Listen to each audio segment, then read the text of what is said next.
Como habíamos dicho, está con nosotros, y le agradezco su presencia, el doctor Luis Lamas Pucho, abogado penalista, autor de libros, conocedor de nuestro Código Penal y el Código Procesal Penal. Quiero hablar en este momento, en primer lugar, con él de algo que nos sucede a muchos peruanos, en momentos en que necesitamos una fiscalía en pie de lucha y con la máxima capacidad de acción para, con la policía y la justicia, hacer frente a la criminalidad. Es una institución que no cesa de pasar de una crisis a otra. En este caso se trata de una decisión tomada por la justicia constitucional que ordena el restablecimiento a la señora Delia Espinosa como fiscal de la Nación y da un plazo de 48 horas para que esto se cumpla. Quiero saber la lógica de esto, señor. ¿Qué está pasando con la Fiscalía y sus relaciones con otras instituciones del Estado? Bueno, yo creo que en general el sistema de justicia se encuentra en una situación de una crisis muy profunda y muy compleja, que no solamente es el caso de la relación entre la Junta Nacional de Justicia y el Ministerio Público, sino también tiene que ver mucho con la justicia constitucional, con el Poder Judicial y con lo que ha venido pasando en el Perú en los últimos años respecto a al desmerecimiento del sentido de la autoridad y del respeto por la ley. Ese es un hecho que se viene multiplicando a lo largo de los últimos tiempos, pero en el caso específico, evidentemente, esta decisión, que si bien es cierto puede tener alguna lógica jurídica, en última instancia lo que está contribuyendo, a lo que está contribuyendo, es agudizar la crisis dentro de una institución que es fundamental para la democracia y para la lucha contra la delincuencia y la criminalidad, porque si bien es cierto, hay una decisión de la justicia constitucional, en última instancia eso va a contribuir en generar una mayor crisis interna dentro del Ministerio Público. ¿Por qué? Porque no hay capacidad de poder implementar mínimamente un conjunto de acciones que pueden ser equívocas, uno puede discrepar con ellas, pero el Ministerio Público en los momentos actuales lo que necesita es un fiscal que pueda liderar en la medida de sus limitaciones un esfuerzo sobrehumano para poder confrontar una crisis interna dentro del Ministerio Público y una crisis externa en la cual involucra al Ministerio Público. Por lo tanto, lo que llama cada vez más poderosamente la atención es el protagonismo que está teniendo la justicia constitucional para resolver problemas que no necesariamente se circunscriben a aspectos específicos dentro de las instituciones, sino que en líneas generales están afectando a toda la institucionalidad, a todo el sistema de justicia y en última instancia a todos los peruanos en un momento muy especial, que es el momento de la delincuencia y todo lo que estamos viendo respecto al crecimiento del delito y la dificultad que se enfrenta para poder gestar una política o un conjunto de acciones a mediano plazo, ¿no? De acuerdo. Creo que pienso como usted en el sentido de que hubiera sido deseable que esta nueva crisis no se produzca. Hubiera sido razonable que cada uno de los actores actúe de manera tal a no aparecer como siendo una institución donde hay líderes enfrentados, disputándose por el mismo puesto. Pero la realidad no es esa, y la realidad es que hay una decisión de la justicia. ¿Cómo se actúa frente a esta decisión de la justicia? Bueno, en principio, la decisión del juez constitucional, sin perjuicio de las apelaciones, que me imagino va a ser objeto inmediatamente, esto tiene que someterse a consideración de la Junta de Fiscales Supremos para enfrentar una situación totalmente, digamos, anómala dentro de las irregularidades que se han venido suscitando en los últimos meses o sea que o la años. Junta de Fiscales Supremos la que es encargada de acatar y ejecutar o bien ponerse en desacato. Yo creo que hay dos aspectos, ¿no? En principio, lo que ha resuelto el juez constitucional, sí, que es una decisión que proviene de un órgano jurisdiccional que en principio tiene que cumplirse. Pero, sin embargo, esto no es una situación aislada dentro de lo que está sucediendo orgánicamente dentro del Ministerio Público. Y esta decisión afecta directamente a toda la Junta de Fiscales Supremos, que me imagino, al margen de los cuestionamientos y de los propios problemas que enfrenta cada uno de ellos a lo largo de los últimos meses, tienen que tomar decisiones para poder confrontar un problema de esta naturaleza, porque la reincorporación, otra vez, de la nueva fiscal de la Nación va a significar un tremendo retroceso respecto a lo poco que se hizo a lo largo de la gestión del fiscal Tomás Aladino Gálvez. ¿Por qué retroceso? Podría ser progreso también, ¿no? Bueno, lo que pasa es que estas decisiones no tienen resultados inmediatos. Son decisiones que están implementadas o complementadas con una serie de gestiones al interior del Ministerio Público que tienen relación con labores administrativas, sí, con las fiscalías que ven casos especializados, porque, digamos, una cosa es enfrentar un problema de esta naturaleza en una situación, digamos, de mediana normalidad dentro del Ministerio Público, en la cual la institución, evidentemente, tendría recursos para poder enfrentar situaciones y acatar las decisiones. Pero el problema acá radica en que se tienen que tomar decisiones en una institución que está totalmente colapsada, que no tiene capacidad de liderazgo.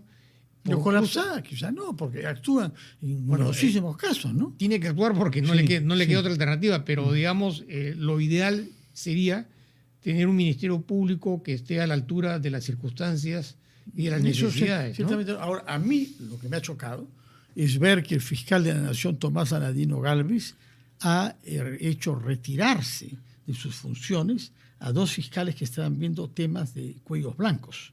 Y es un tema que le concierne.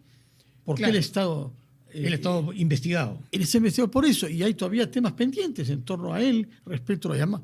Por supuesto que se impone ahora la idea, no ha existido nunca, eso es una narrativa, no ha habido nunca cuello blanco. Bueno, etcétera, y nosotros sabemos dónde está y lo que ha hecho. Y las ha retirado.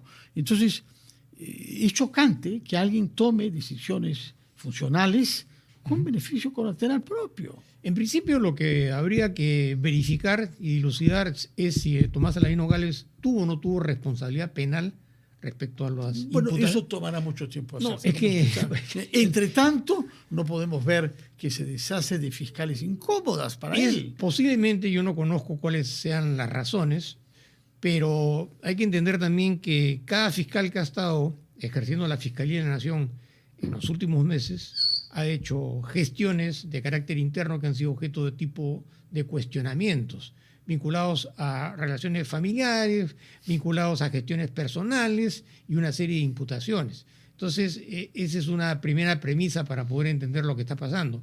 Lo segundo es que yo creo que acá lo que debe primar por encima de todo es la solvencia y la credibilidad de la institución.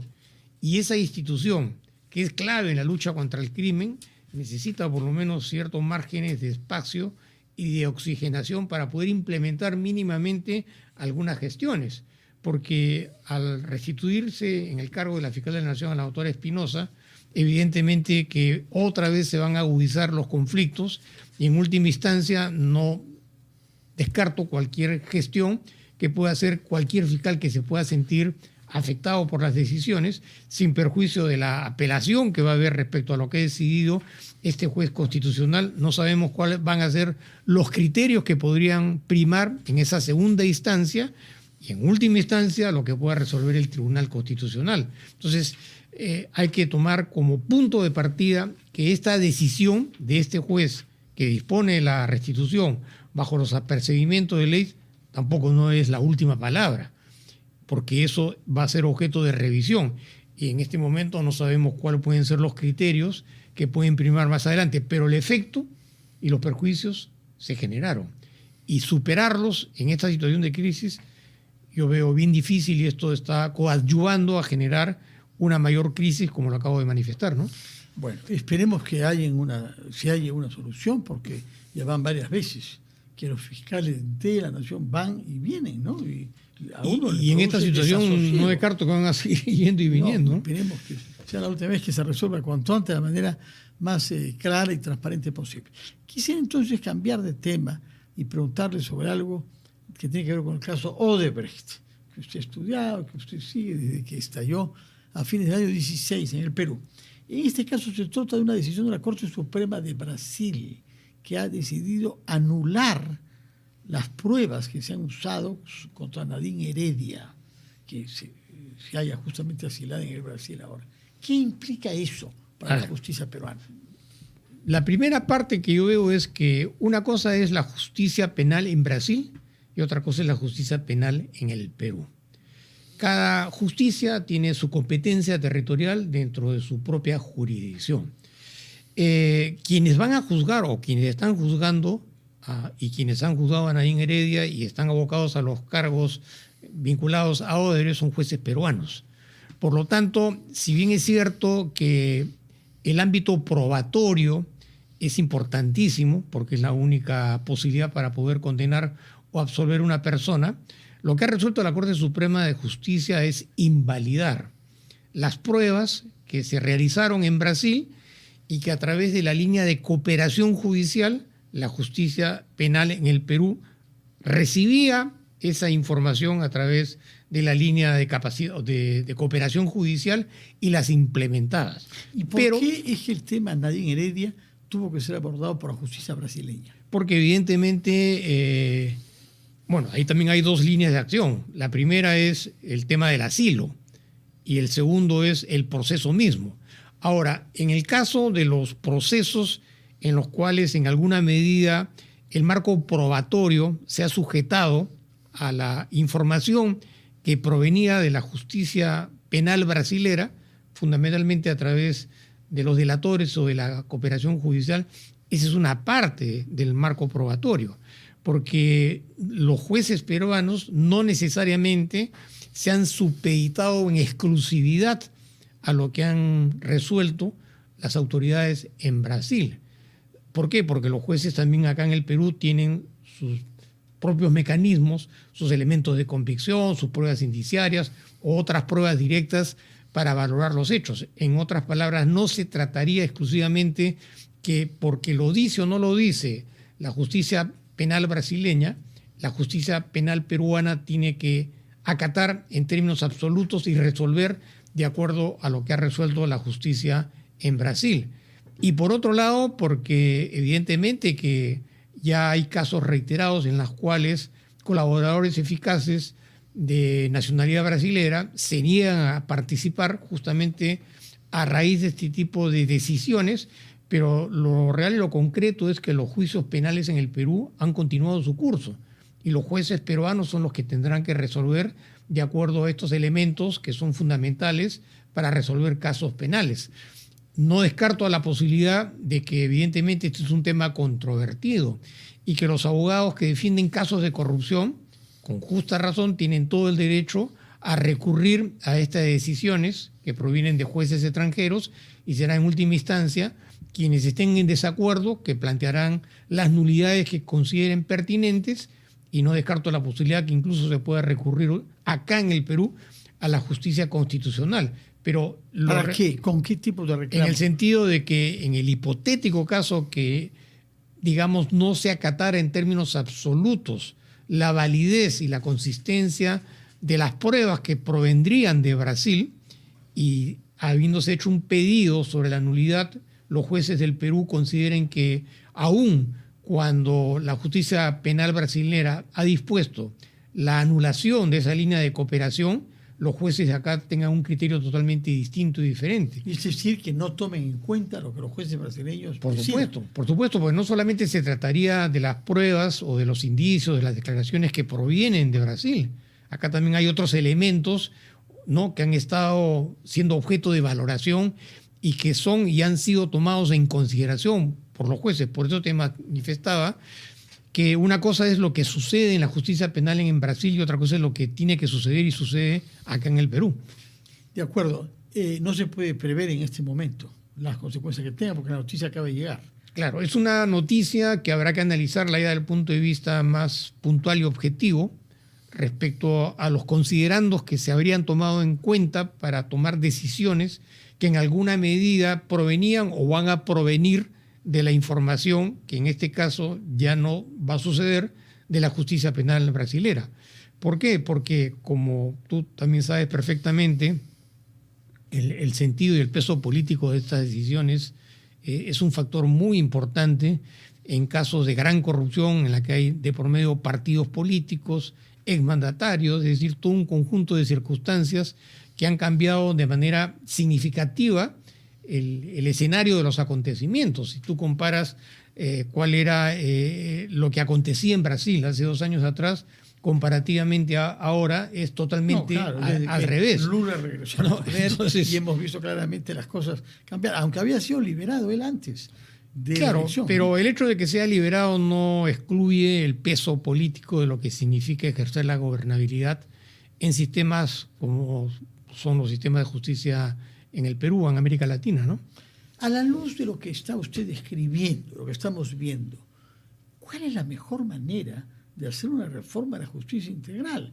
La pregunta es tanto más urgente que han habido algunos pasos que ya se han dado, ¿no? Sobre todo en el Congreso. Mira, yo soy un convencido que la crisis de la justicia se debe fundamentalmente a los intereses políticos que siempre de una u otra manera han prevalecido y han intentado por todos los medios involucrarse en el sistema de justicia, en las altas esferas de las instituciones como el Poder Judicial y el Ministerio Público, y ahora en el sistema constitucional. Es decir, el factor político más le ha interesado ponerse en salvaguarda respecto a sus intereses partidarios que encontrar un sistema de justicia. ¿Puede poner un ejemplo? ¿O usted prefiere mantenerse yo sé, en el plano de la abstracción? Mira, en los casos de la Junta Nacional de Justicia, lo que ha sucedido en los últimos tiempos de la creación de esta institución ha sido una confrontación, ¿no?, muy aguda respecto a sensibilidades diferentes, lealtades lo que quieras, pero lo cierto y lo real es que no se ha permitido que esta institución, que es clave en el sistema de justicia, pueda actuar con cierta autonomía y ciertos criterios. ¿Por qué? Porque siempre han estado de por medio los intereses políticos partidarios para tratar de trastocar una gestión. Y lo estamos viendo ahora, que en este caso se recurre a una justicia constitucional, como también ha sucedido en otros casos en los que la justicia constitucional se pronuncia sobre temas que no son de su propia competencia. ¿Por qué? Por ejemplo, porque en última instancia, ¿en qué caso la justicia constitucional se pronuncia? El caso de lo que se resolvió hace unas semanas en el Tribunal Constitucional respecto al tema de los cócteles. Yo soy una persona que abiertamente y públicamente he mostrado mi discrepancia. Sí, recuerdo. Y además yo recalco cómo en muchísimos casos los jueces manejan intereses políticos, porque en el fondo también son seres humanos y tienen intereses políticos. Pero lo que no se toma en consideración es que estas decisiones de magistrados, que se supone deben mantenerse al margen de la política, son los que realmente están marcando el curso de los acontecimientos de las instituciones, ¿no? Usted dice que esta gravitación de lo político en el sistema judicial es antiguo, pero ¿estamos peor que nunca en ese sentido? Yo creo que sí.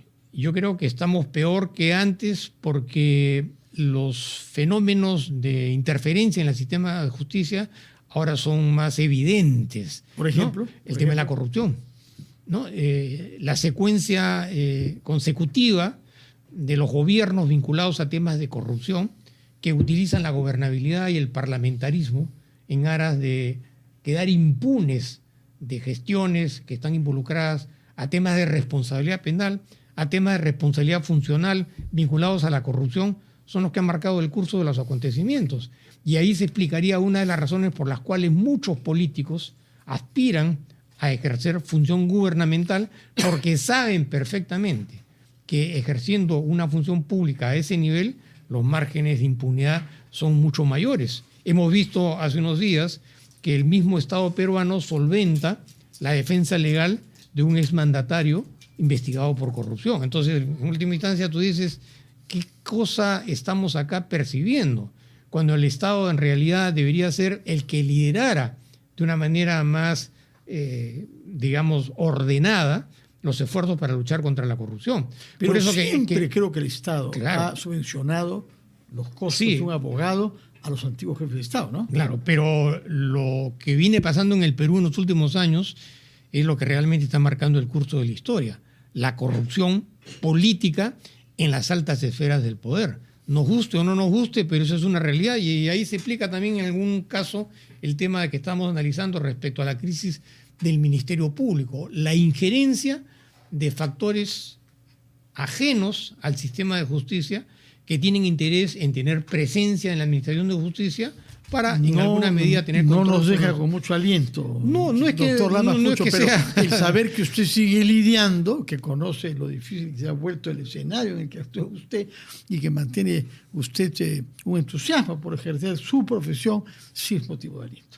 Sí, bueno, trato en la medida de lo posible, ¿no? Muchas gracias. La próxima vez tendremos otros temas porque yo leo con continuidad sus artículos, que son muy reflexionados y muy concienzudos y que haríamos bien en leer y meditar. Muchas gracias y buenas noches, doctor.